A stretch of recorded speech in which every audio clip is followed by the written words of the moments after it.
Selamat datang di channel Renungan Meditasi bersama Sang Sabda. Channel ini berisi renungan singkat meditasi Kristiani yang berbasis iman Katolik. Topik kita hari ini adalah merawat dan bukan menyembuhkan. Oke, sebelum kita membahas lebih lanjut mengenai topik ini, ada baiknya kita mendengarkan Injil Yohanes 10 ayat 27 sampai 30. Gembala yang baik. Domba-dombaku mendengarkan suaraku, dan aku mengenal mereka, dan mereka mengikut aku. Dan aku memberikan hidup yang kekal kepada mereka, dan mereka pasti tidak akan binasa sampai selama-lamanya. Dan seorang pun tidak akan merebut mereka dari tanganku. Bapakku yang memberikan mereka kepadaku lebih besar daripada siapapun, dan seorang pun tidak dapat merebut mereka dari tangan Bapa. Aku dan Bapa adalah satu. Demikianlah sabda Tuhan. Syukur kepada Allah. Dalam dunia kedokteran, seringkali para dokter dibebani harapan besar, harus bisa menyembuhkan setiap penyakit.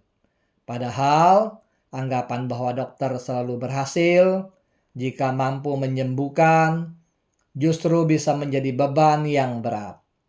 Sebab, jika kesembuhan adalah satu-satunya ukuran keberhasilan, maka dokter akan sering dianggap gagal jika tidak bisa menyembuhkan. Sebaliknya, jika seorang dokter memandang perannya sebagai perawat, seorang yang hadir dengan kepedulian dan perhatian, maka ia tidak akan merasa gagal.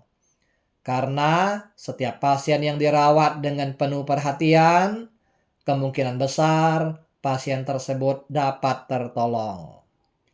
Dr. Brian Maurer merangkum kualitas penting dalam diri seorang dokter dengan 4 C. C yang pertama, care, perhatian tulus. Ini berarti kebutuhan pasien lebih didahulukan. C yang kedua, compassion, belas kasih. Ini berarti merasakan apa yang dirasakan oleh pasien. C yang ketiga, communication, kemampuan berkomunikasi. Komunikasi yang baik menempatkan pasien dalam posisi yang nyaman. C yang keempat, competence, keahlian yang mumpuni. Tidak ada komunikasi apapun yang bisa menggantikan kemampuan klinis dokter. Keempat hal ini sejalan dengan gambaran Yesus dalam Injil Yohanes 10 ayat 27 sampai 30 sebagai gembala yang baik. Yesus bukan pemimpin yang memaksakan kekuasaan, melainkan pemimpin yang hadir untuk merawat. Ia tidak datang untuk menghukum, tetapi untuk berbelas kasih.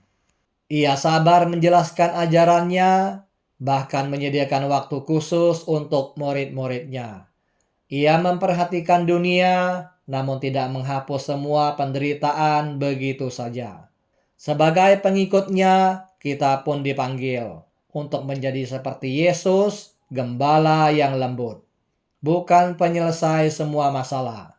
Maka doa kita pun berubah, bukan lagi memohon kuasa untuk memperbaiki segalanya, tetapi menjadi hening. Percaya bahwa Tuhan memelihara. Dan dari kepercayaan itu lahirlah sikap lembut terhadap diri sendiri dan sesama. Cara kita memperlakukan orang lain mencerminkan bagaimana kita melihat diri kita sendiri. Bukan sebagai penyelamat dunia, tetapi sebagai perawat yang penuh kasih.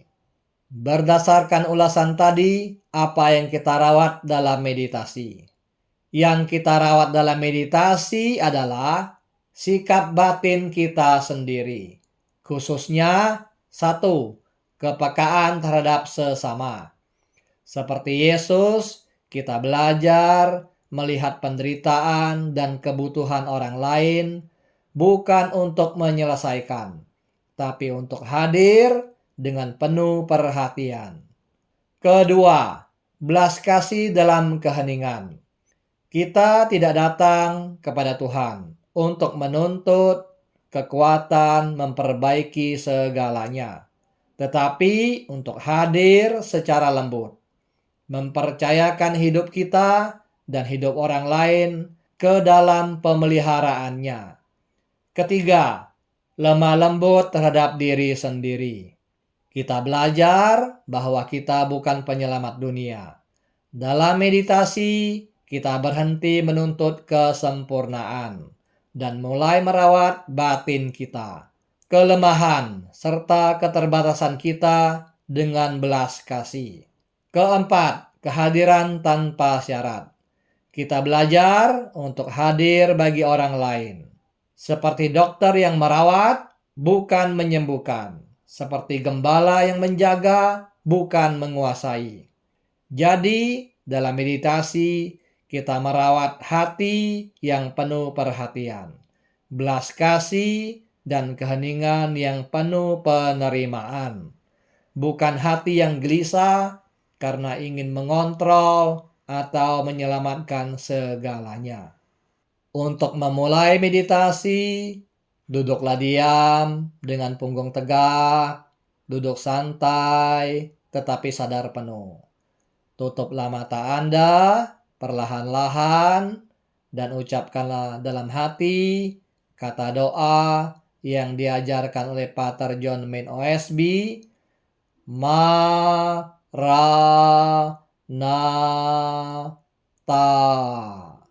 Ucapkanlah kata doa ini dalam 4 suku kata dengan tekanan yang sama. Dengarkan kata doa itu saat Anda mengucapkannya perlahan-lahan dalam batin Anda.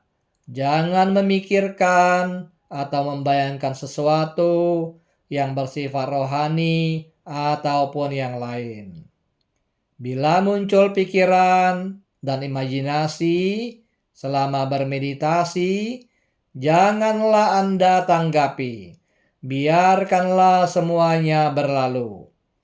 Kalau Anda menyadari bahwa Anda telah melantur, kembalilah dengan rendah hati ke kata doa Anda. Dengan iman dan kasih, ucapkanlah kata doa Anda secara terus-menerus dari awal sampai akhir meditasi Anda. Bermeditasilah setiap pagi dan sore selama 20 sampai 30 menit